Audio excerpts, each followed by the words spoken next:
تو سناؤ دین کے قصے، انہیں جب نیند آئے تو سناؤ دین کے قصے،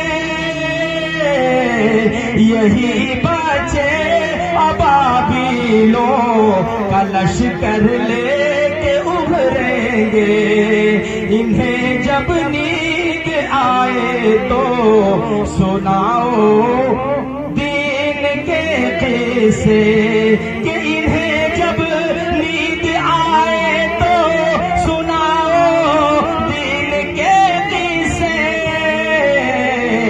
یہی بچے ابابیلوں کا لشکر بن کے ابھریں گے، چراغ مسجد محراب منبر بن کے ابھریں گے۔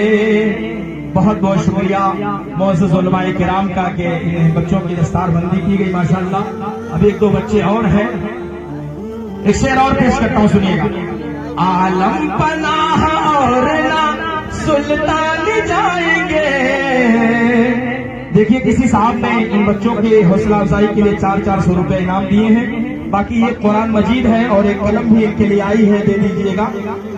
عالم پناہ اور نہ سلطان جائیں گے، سلطان جائیں گے،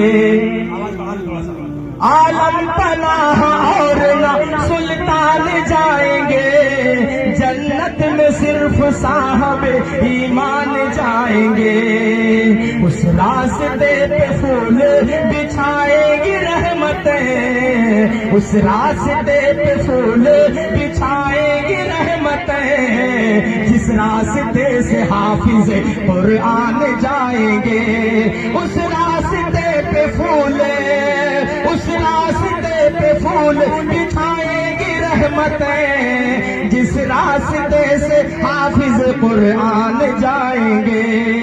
یہ دیکھیے بڑا ہی سنہرا موقع ہے، بڑا ہی بہترین لمحہ ہے ان والدین کے لیے جن کے بچوں کے سروں پر آج دستار ہو رہی ہے۔ الحمدللہ یہ بچے جو ننھے منھے ہیں بھی ان کے سینوں میں قرآن جذب ہو گیا ہے، جو اللہ کا کلام ہے، جو اللہ کی پاک کتاب ہے۔ یہ وہ کتاب ہے جس نے چند سالوں میں اور چند لمحوں میں، چند وقت میں جو ہے پوری دنیا کے اندر انقلاب پیدا کر دیا۔ یہ ایسی کتاب ہے جس کی حفاظت کی ذمہ داری خود اللہ رب العالمین نے لے رکھی ہے۔ انا نحن نزلنا الذکر وانا لہ لحافظون، اس قرآن کو نازل کرنے والے ہم ہی ہیں اور انشاءاللہ رہتی دنیا تک ہم اس